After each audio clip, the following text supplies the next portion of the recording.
A relação sempre foi muito tranquila, ela está dizendo, muito companheirismo. E ela coloca uma coisa interessante aqui. Eles nunca brigaram durante todo o processo do namoro. E no começo do mês de junho, 5 meses depois de casado, ele simplesmente disse que cometeu um erro e saiu de casa. Foi embora. Foi como se uma bomba tivesse caído sobre a minha cabeça, padre. Minha família está muito abalada, a dele também, principalmente a mãe dele, que é muito católica. Eu o amo, sempre fui uma boa esposa, sempre fiz tudo certo. Padre, não sei o que fazer, não entendo por que ele fez isso comigo. Não sei mais se posso reconstruir a minha vida. Pois eu me casei na igreja e diante de Deus sempre serei casada. Por favor, me dê uma luz. Primeira coisa, minha filha, não se casa com uma pessoa com quem você nunca brigou.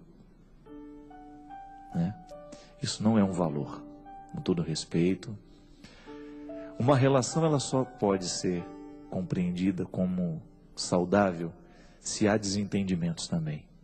Às vezes nós temos uma visão muito romanceada, muito romântica do outro, né?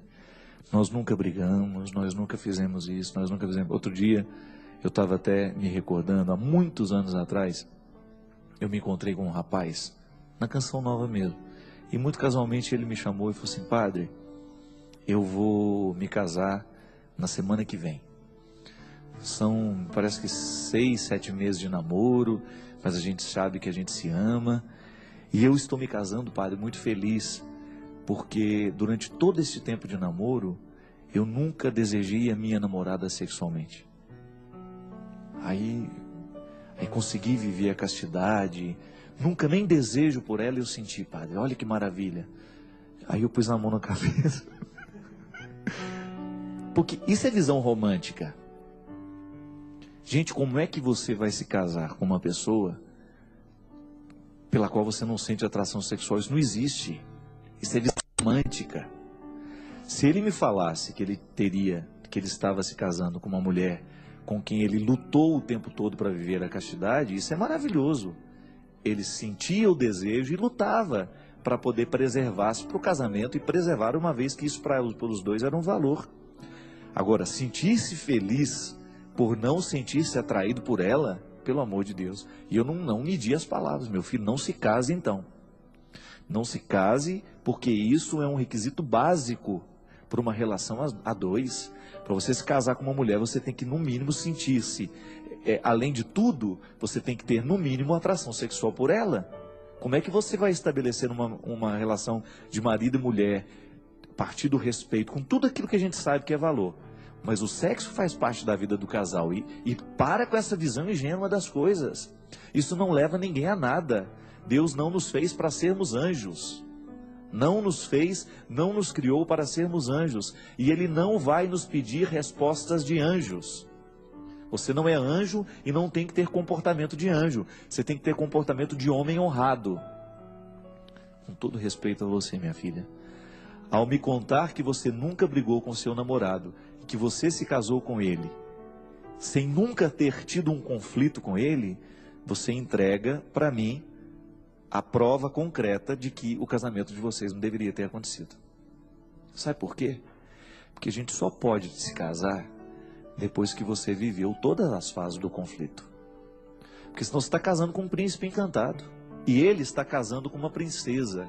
Recorda-se, o meu livro Sequestro da Subjetividade fala disso, que existem relações que elas são pautadas a partir dos contos de fadas.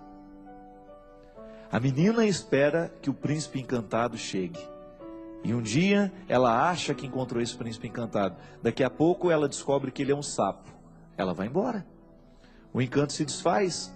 Da meia-noite às badaladas do relógio e tudo vira abóbora. E eu gosto tanto de abóbora, mas aqui no caso não, né, é o sinônimo de que deu tudo errado. Veja bem, se ele foi embora é porque se estabeleceu a decepção dentro dele. Não brigar não é valor, gente. Pelo amor de Deus, a vida humana é feita de conflitos. E a gente só estabelece os verdadeiros amigos depois dos conflitos. Se na relação de amizade o conflito é necessário para você saber que ama, muito mais uma relação que vai virar casamento, que vai virar família. Então, às vezes a gente erra por ter uma visão romântica das coisas. A visão romântica das coisas é aquela visão ingênua de achar que tudo vai ser perfeito, de que tudo será maravilhoso. É igual aquela menina que sai do interior, vai morar na capital para estudar, achando que ela vai viver um sonho de Cinderela. Chega lá, começa a dar tudo errado, ela volta embora 2, 3 dias depois. Tem que voltar mesmo.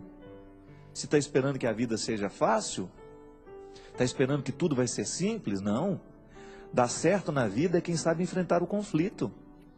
Quem tem força o suficiente para deixar cair por terra as visões ingênuas que alimenta. Volto a dizer, é processo de maturidade. Uma criança sempre tem uma visão ingênua da vida. Gente, a história da humanidade é marcada pelo processo do deslocamento da visão ingênua até a filosofia. Quando relampeava, relampeja, como é que fala isso? Relampeava mesmo? O relâmpago. A gente falava relampeava. Lá em Minas a gente fala relampeava. Tá relampeando, menino. Desliga essa televisão, vai queimar.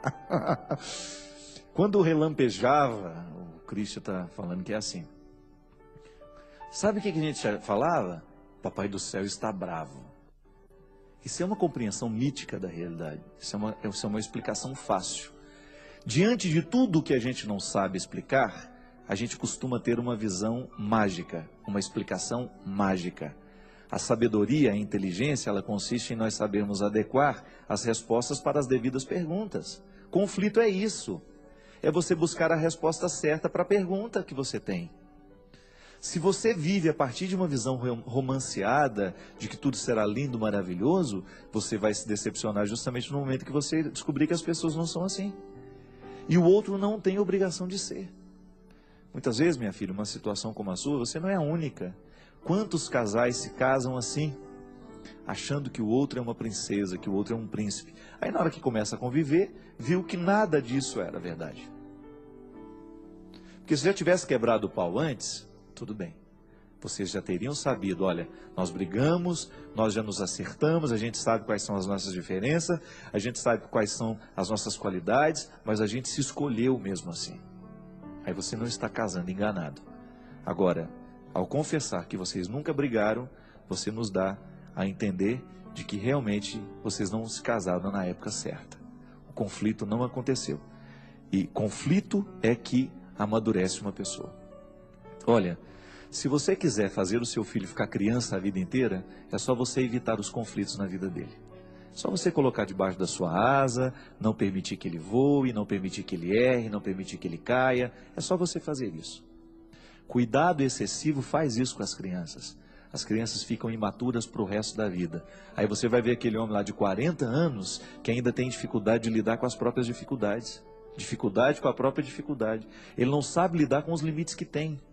Porque infelizmente não foi preparado para viver conflito. Tem gente que não gosta de conflitos. Você já deve ter encontrado muita gente assim. Ela nem estabelece conflito com os outros porque ela tem medo. Ela tem medo de perder os amigos, tem medo de contrariar o outro. Pelo amor de Deus, quem é seu vai ser seu sempre. Quem realmente gosta de você vai gostar de você, mesmo no momento que se estabelecer o conflito. Quem de fato encontra um valor em você, não vai te jogar fora só porque você tem uma opinião contrária a dele, não.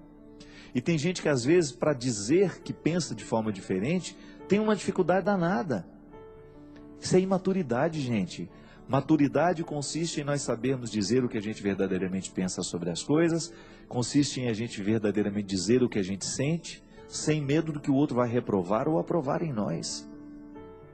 Isso é uma questão de sobrevivência. Se a gente não investe nesse processo de maturidade, nós vamos chegar aos 40 anos com a mesma idade mental e sentimental e afetiva de um adolescente de 12. Não podemos fazer isso. Isso é retrocesso, isso é deixar de você viver o bom da vida. Pode ver, grandes amigos nascem, você tem certeza de que ele é seu verdadeiro amigo, é depois que vocês já quebraram o pau e mesmo assim a amizade continuou de pé. Já tiveram inúmeras dificuldades, mesmo assim o outro não desistiu de você. Quando você fez tudo errado e mesmo assim o outro te perdoou e falou, olha, eu não te jogo fora da minha vida porque eu já não sei mais pensar a minha vida sem você. Eu reconheço o seu valor. Você não tem obrigação de ser perfeita. Eu te reconheço imperfeito, com direito de errar, e mesmo assim eu quero você na minha vida. Faz parte. São os conflitos que nos amadurecem o tempo todo.